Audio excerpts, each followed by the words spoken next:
Soft semi സിൽക്കാണ് സാരിയുടെ fabric വരുന്നത്. നമുക്ക് ഹാൻഡ് വാഷ് ചെയ്ത് യൂസ് ചെയ്യാൻ നമുക്ക് ഈസി ആയിട്ട് മെയിൻറ്റെയിൻ ചെയ്യാവുന്ന സാരിയാണ്. വർക്ക് വെയർ ആയിട്ടും ഡെയിലി യൂസിനെല്ലാം ഉപയോഗിക്കുന്ന കളക്ഷൻസ് ആണ്. വളരെ ബഡ്ജറ്റ് ഫ്രണ്ട്ലി ആയിട്ട് വന്നിരിക്കുന്ന കളക്ഷനാണ്. ബോഡി കംപ്ലീറ്റ് വരുന്നത് എംബ്രോയിഡറി വർക്കാണ്. ഫുൾ ഒരു ത്രെഡ് വൂവൻ പാറ്റേണിലാണ് ബോഡി കംപ്ലീറ്റ് വരുന്നത്. അതിൽ ഒരു ഫ്ലോറൽ ഡിസൈൻസിലായിരിക്കും അപ്പുറം ലോവർ ബോർഡർ വരുന്നത്. ഈ ഒരു ലുക്കാണ് സാരി നമ്മൾ ഡ്രേപ്പ് ചെയ്യുമ്പോൾ ഈ ഒരു പാറ്റേണിലായിരിക്കും. ഫുൾ ആ ഒരു വെർട്ടിക്കൽ ആയിട്ടാണ് ആ ഒരു ത്രെഡ് വൂവൻ ഫ്ലോറൽ പാറ്റേണിലായിരിക്കും എംബ്രോയിഡറി വർക്ക് വരുന്നത്. ഇതാണ് ഒരു വർക്കിന്റെ ഡീറ്റെയിലിംഗ് ഇങ്ങനെയാണ് വരിക. ഫുൾ ത്രെഡ് വർക്കിലായിരിക്കും ബോഡി വരുന്നത്. കളർ പാലറ്റ് പറയുകയാണെങ്കിൽ നല്ലൊരു റസ്റ്റിക് ബ്രൗൺ ആണ് സാരിയുടെ കളർ വരുന്നത് കേട്ടോ. ഫ്ലോറൽ ഡിസൈൻസ് ഡിജിറ്റൽ പ്രിന്റഡ് പാറ്റേണിലായിരിക്കും അപ്പറും ലോവറും ബോർഡർ വരിക. വീണ്ടും ബോഡിയുടെ അതേ സ്റ്റൈലിൽ തന്നെയുള്ള സിമ്പിൾ ബോർഡർ. അതേ പാറ്റേണിൽ തന്നെ ആയിരിക്കും മുന്താണിയും വരുന്നത്. എൻറ്റയർ സാരിയും ഈ ഒരു എംബ്രോയിഡറി വർക്ക് ആയിരിക്കും. ഒരു floral embroidery work, floral designs, floral പല്ലു, റണ്ണിങ് ബ്ലൗസ് വരുന്നതും ഇതേ ഫ്ലോറൽ ഡിസൈൻസിൽ തന്നെയായിരിക്കും റണ്ണിങ് ബ്ലൗസ് വരുന്നത്. നെക്സ്റ്റ് സാരി വരുമ്പോൾ ഞാൻ ബ്ലൗസ് ഡീറ്റെയിൽ ആയിട്ട് കാണിക്കാം. സെയിം അതേ എംബ്രോയിഡറി വർക്ക് തന്നെ ആയിരിക്കും സാരി കംപ്ലീറ്റ് വരുന്നത്. പ്ലീറ്റ്സ് വരുമ്പോൾ ഈ ഒരു പാറ്റേണിലായിരിക്കും കേട്ടോ. ഹാഫ് പോർഷനിലായിരിക്കും പ്ലീറ്റ്സിന്റെ ഏരിയ വരുമ്പോൾ. ചെസ്റ്റ് പോർഷനും മുന്താണി കംപ്ലീറ്റ് ഇതേ സ്റ്റൈലാണ് അതിന്റെ ത്രെഡ് വർക്ക് വരുന്നത്. ബ്ലൗസും ബോർഡറും പല്ലും എല്ലാം ഒരേ പാറ്റേണിൽ തന്നെ ഫ്ലോറൽ ഡിജിറ്റൽ പ്രിന്റിലായിരിക്കും വരുന്നത്.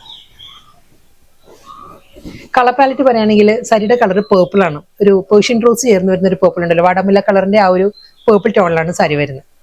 നെക്സ്റ്റ് കളർ നല്ലൊരു ഗ്രീൻ ആണ് സാരി വരുന്നത്. വർക്ക് എല്ലാം സെയിം സ്റ്റൈലിൽ തന്നെ അതേ വെർട്ടിക്കൽ പാറ്റേണിലാണ് ത്രെഡ് വർക്ക് വരിക. ഡബിൾ സൈഡ് ബോർഡർ വിത്ത് പല്ലു. അടുത്ത കളർ നല്ലൊരു ഗ്രേ ആണ്, പെൻസിൽ ഗ്രേ ആണ് സാരിയുടെ ടോൺ വരുന്നത്. സെയിം സ്റ്റൈലിൽ തന്നെയാണ് ആ ഒരു ത്രെഡ് വർക്ക് എല്ലാം same pattern, double side border വിത്ത് പല്ലു.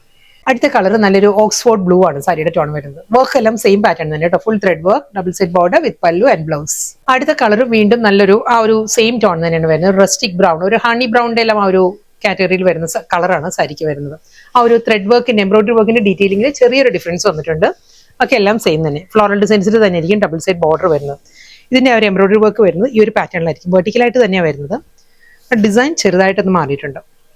ഈ ഒരു പാറ്റേണിലാണ് ആ ഒരു ത്രെഡ് വർക്ക് വരുന്നത് സാരിയിൽ വിത്ത് ഫ്ലോറൽ ഡിസൈൻസ്. മുന്താണിയും സെയിം സ്റ്റൈലിൽ തന്നെ ഫുൾ ഫ്ലോറൽ വർക്കിലായിരിക്കും സാരിയുടെ പല്ലും ബോർഡറും വരുന്നത്. ബോഡി കംപ്ലീറ്റ് ത്രെഡ് വർക്കിലായിരിക്കും വരുന്നത് സാരിക്ക്. അതേ പാറ്റേണിൽ തന്നെ മുന്താണിയിൽ വരുന്ന അതേ പാറ്റേണിലാണ് റണ്ണിങ് ബ്ലൗസ് വരുന്നത്. ഫ്ലോറൽ ഡിസൈനിൽ തന്നെ എല്ലാ സാരീസും നമുക്ക് ഹാൻഡ് വാഷ് ചെയ്ത് യൂസ് ചെയ്യാവുന്ന, ഈസി ആയിട്ട് നമുക്ക് ഡ്രേപ്പ് ചെയ്യാവുന്ന, വളരെ ലൈറ്റ് വെയിറ്റ് ആണ് സാരിയുടെ ഫാബ്രിക്. ട്രാൻസ്പെറൻസി ഇല്ല, നോൺ ട്രാൻസ്പെറന്റ് ആണ് സാരിയുടെ മെറ്റീരിയൽ. വൺ ലെയറിൽ കൊടുക്കേണ്ടവർക്ക് നമുക്ക് അങ്ങനെ ഡ്രേപ്പ് ചെയ്യാം. സെയിം അതേ എംബ്രോയിഡറി വർക്ക് തന്നെയാണ്. ത്രെഡ് വർക്ക് എല്ലാം സെയിം പാറ്റേൺ തന്നെ. കളർ പാലറ്റ് വരുന്നത് പേർപ്പിൾ ആണ്. ബാക്കിയെല്ലാം സെയിം വർക്ക് തന്നെ. കളർ വരുന്നത് നല്ലൊരു ഗ്രീൻ ആണ്, പേസ്റ്റൽ ഗ്രീൻ ആണ് സാരി വരുന്നത്. ഫ്ലോറൽ ഡിസൈൻസിൽ തന്നെ ആയിരിക്കും ബോർഡർ, പല്ലു and blouse. Next colour blue ആണ് സാരിയുടെ വരുന്നത്. വർക്കും പാറ്റേണും ഫ്ലോറൽ ഡിസൈൻസിൽ തന്നെ ആയിരിക്കും ആ ഒരു ബോർഡർ വരുന്നത്. ഫ്ലോറൽ ഡിസൈൻസിൽ തന്നെ റണ്ണിങ് ബ്ലൗസ്. ലാസ്റ്റ് സാരിയാണ് ഇത് വരുന്നത് പെൻസിൽ ഗ്രേ, സെയിം സ്റ്റൈലിൽ തന്നെ. വർക്ക് എല്ലാം സെയിം പാറ്റേണിലാണ് ആ ഒരു ത്രെഡ് വർക്ക് വരുന്നത്. ഫ്ലോറൽ ഡിസൈൻ, പല്ലു, ബോർഡർ വിത്ത് ബ്ലൗസ്.